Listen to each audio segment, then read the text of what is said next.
Immediately Jenna ran out of the train station. She was suddenly kidnapped by two men and her own father was behind the abduction. Since childhood, Dr. Tae-jun had always been an unusual child. He had a habit of dissecting everything, from stuffed animals to fish at the dinner table, in an attempt to understand their inner workings. One day, while his family was driving, they came across a mouse that had been run over. His parents carefully buried the animal, but that night, driven by curiosity, Dr. Tae-jun dug it up again. His hands were covered in blood, and at that very moment, his path toward becoming a surgeon was set.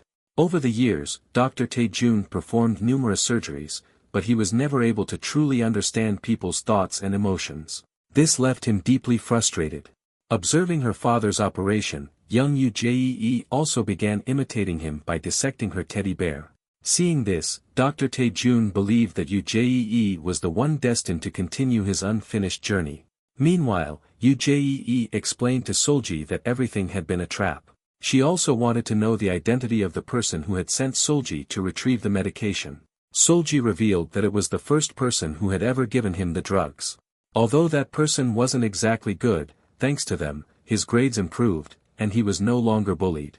The two then returned to locker number 4 at the train station, only to find that the medication was already gone. Yoo Je-i quickly called her sister but couldn't get through. Seul wondered if Jenna had already been arrested, but Yoo Je-i casually admitted that she was the one who had tipped off the police, leaving Seul completely shocked. They went to the police station to look for Jenna, but she wasn't there. Yoo Je-i realized she had no idea where her sister might have gone since she barely knew anything about her. Seul, growing uneasy, urged Yoo Je-i to call Jenna again. To their surprise, this time, Jenna's phone rang, but no one answered. Yoo Je-i checked the GPS location and discovered that the phone was inside their house. Without hesitation, Yoo Je-i rushed home. Upon arriving, she ran straight to Jenna's room, but her sister was nowhere to be found.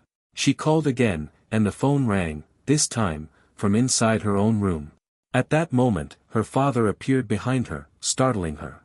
Seeing his daughter drenched from the rain, he expressed concern that she might catch a cold, which could affect her upcoming exams.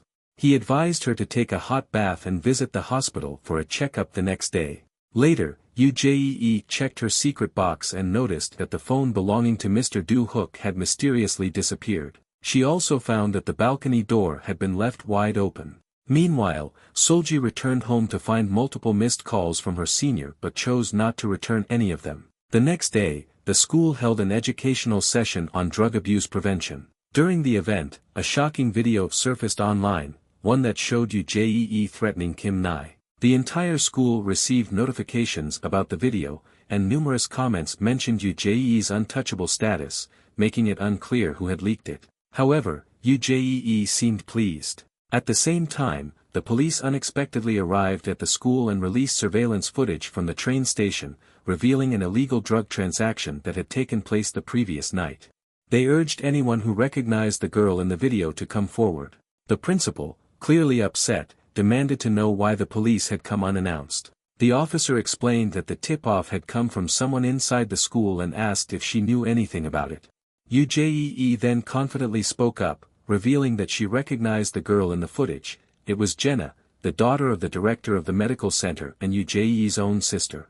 The entire room fell silent in shock. Yoo Je-i further stated that she had repeatedly seen Jenna stealing drugs from their father's hospital and suspected that even Bim-soo had bought drugs from her. The officer asked where Jenna was now, but Yoo Je-i admitted she had no idea. She had vanished after failing her university entrance exam. Yoo Je-i urged the police to find her before their father did. Meanwhile, Bim-soo secretly arranged to meet Yeri to retrieve something. When Yeri arrived, she confronted him, asking if his claim that he had bought drugs from Seul was a lie and whose idea it was. However, Bim-soo refused to answer. On the other side, Yoo Je-i and Seul sneaked into the school's surveillance room, where they discovered footage of Jenna at the festival.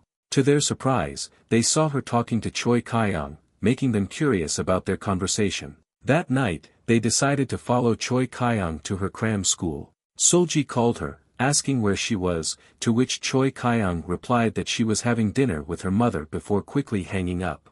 But just moments later, Choi Kyung walked out of the cram school. Realizing she had lied, Yoo Je-i and Seul became even more suspicious. They secretly followed her as she boarded a bus. Seul suddenly seemed to understand where she was going and told Yoo Je-i they should both head home separately. Yoo Je-i pretended to agree but secretly followed Seul. When Seul arrived home, she unexpectedly bumped into Choi Kyung right outside her house. Shocked, she asked, "Why are you here?" Choi Kyung, looking flustered, replied, "I didn't even know this was your house." It turned out that Choi Kyung was the one who reported the incident at school to the police. She was also the one who informed Seul's stepmother about her husband's mysterious death. Just then, Yoo Je-i arrived in a taxi. She immediately asked Choi Kyung about her conversation with Jenna that night. After hesitating for a moment, Choi Kyung admitted that Jenna had asked her to keep their meeting a secret, since their relationship was not good. "We've known each other for 6 years, but have you ever even mentioned your sister?" she asked. Annoyed, Choi Kyung explained that the only reason she brought up her sister was because she had been accused of illegally selling drugs. "If I were Jenna, I would have cut ties with you a long time ago. You only care about yourself and never think about how others feel." Just then, Yoo Je-i received an anonymous call. The person on the other end said, "I know where Jenna is. If you want details, bring some of pills to this address before 1 a.m. Hearing this, Yoo Je-i immediately rushed home. Seul and Choi Kyung followed her. When Yoo Je-i got to her room, she took out the pills from her desk drawer, ready to make the deal. As she ran outside, Seul insisted on coming along, knowing the seriousness of the situation. Choi Kyung, however, pointed out, "You guys can't just walk into a bar dressed like that." So, the three of them went back to Yoo Je-i's room to change their outfits and hairstyles to blend in. Choi Kyung, however, felt uncomfortable in her new look. When they arrived at the bar, both Yoo Je-i and Seul were let in, but Choi Kyung was stopped at the entrance because she looked too young. Yoo Je-i quickly removed Choi Kyung's glasses, saying, "It's just because of these," and they successfully entered. The deal was supposed to take place in the women's restroom of the bar. Yoo Je-i went inside, placed the pills in the toilet tank, and walked out. Meanwhile, Seul was assigned to watch for the mystery person. Choi Kyung found it strange that the caller was a man, yet the exchange was happening in a women's restroom. Yoo Je-i suspected that they had an accomplice. Soon, a suspicious drunk man entered the restroom. Seul quickly informed her teammates. When he left, Seul discreetly followed him. At the same time, another woman entered the restroom, catching Choi Kyung's attention. Seul and Yoo Je-i kept their eyes on the drunk man, while Choi Kyung watched the woman. From a nearby restroom, Choi Kyung saw the woman open the toilet tank and retrieve the pills. Without hesitation, she sprayed water on her, shocking the woman, who turned out to be Yoo-je. Caught red-handed, Yoo-je apologized.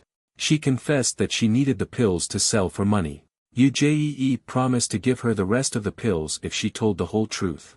Yoo-je then admitted that she had stolen Seul's father's phone because he had promised her a hefty reward. However, someone later stole it from her. "Your father must have already contacted Bim-soo. During the festival night, I saw his face turn pale. I'm sure he still hasn't found Jenna. So, I figured if I set a trap, he'd take the bait," Yoo-je explained. She revealed that she was desperate because her family had gone bankrupt, their house was auctioned off, and she had been living in a sauna ever since. Seul gently told Yoo-je, "Be careful at night in those places," without showing any anger toward her, even though she had stolen her father's phone. Choi Kyung was convinced that the stolen phone contained something important. Just then, the senior from the orphanage who had seen Yoo Je-i in the bar approached them and asked, "Are you looking for this girl's sister?" Yoo-je showed him a picture of Jenna, and he immediately recognized her. He recalled seeing Jenna on the night of the festival when she was trying to escape by climbing over a fence. He had even found an ID card with a name he had been looking for. Apparently, the person had sold it to Jenna. Seul wanted to talk to the guy in private. She asked, "You saw Jenna at the train station, didn't you? If we find her, we can catch the person you are looking for sooner." The guy admitted that he had seen Jenna being forced into an ambulance, which looked more like an abduction. Meanwhile, Yoo Je-i received a call saying that Jenna had been found.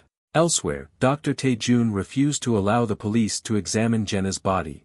At the same time, Yoo Je-i arrived at the hospital. A doctor explained that Jenna had fallen off a mountain and hit her head on a rock, causing her face to be unrecognizable. Yoo Je-i was completely shocked to see her sister's condition. The next day, Seul noticed some friends painting their toenails yellow, which triggered a memory. The corpse she saw at the hospital also had yellow nail polish and a burned scar on the foot. Elsewhere, her classmates were gossiping, wondering if Yoo Je-i had pushed her sister off the mountain. This made Seul furious, and she angrily threw balls at them. Seeing this, Cho-ara whispered something in Seul's ear, leaving her stunned. Meanwhile, Choi Kyung secretly sneaked into the school's surveillance room, intending to delete a certain video. 2 years ago, a surveillance camera captured a significant event. That night, Choi Kyung was alone, quietly arriving at her classroom. She sat down and, out of habit, indulged in personal thoughts. Just then, a passing light startled her. As she prepared to leave unnoticed, she accidentally overheard a conversation between teacher Do-hook and Jenna. Jenna was pleading with the teacher to turn a blind eye to something. Curious, Choi Kyung peeked through a small gap in the door and was stunned to see Jenna embracing teacher Do-hook passionately, exchanging sweet kisses. Back in the present, Choi Kyung contemplated deleting the video but was caught off guard when Yoo Je-i suddenly appeared behind her. With no other choice, she confessed everything. Meanwhile, Yoo Je-i had a strange dream. In the darkness, someone was chasing her, and suddenly, a hand emerged from the ground, grabbing her ankle. Terrified, Yoo Je-i picked up a nearby rock and struck the figure behind her repeatedly. When she finally recognized the person, she was shocked. It was her own sister, Jenna. At that moment, Yoo Je-i jolted awake, realizing it was just a dream.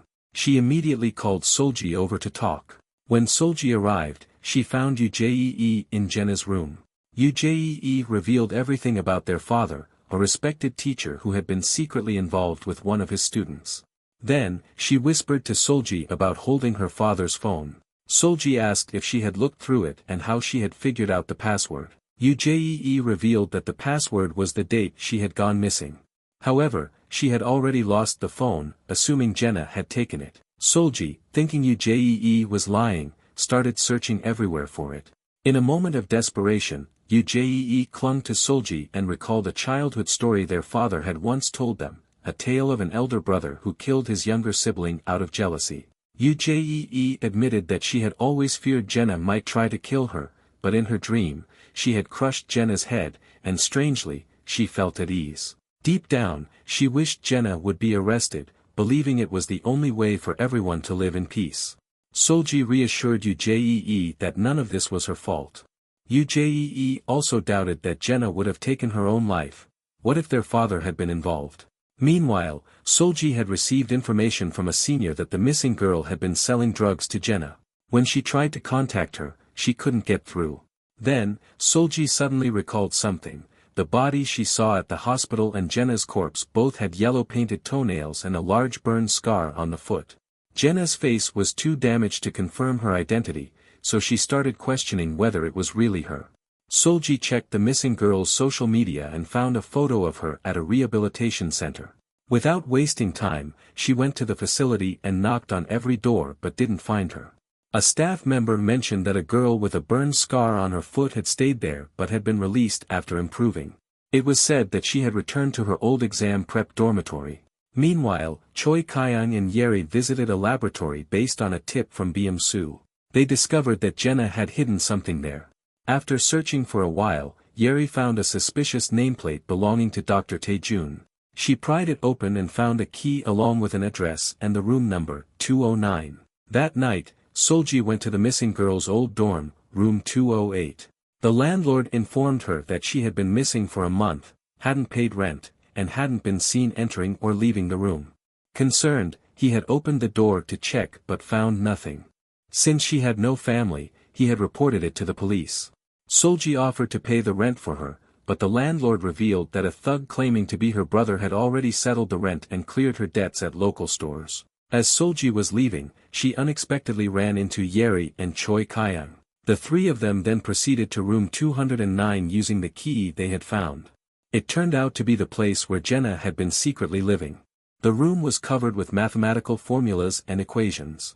On the desk, Seul spotted a locked diary. She decided to break the lock, just as Jenna had done in the teacher's office 2 years ago. What do you think would happen next?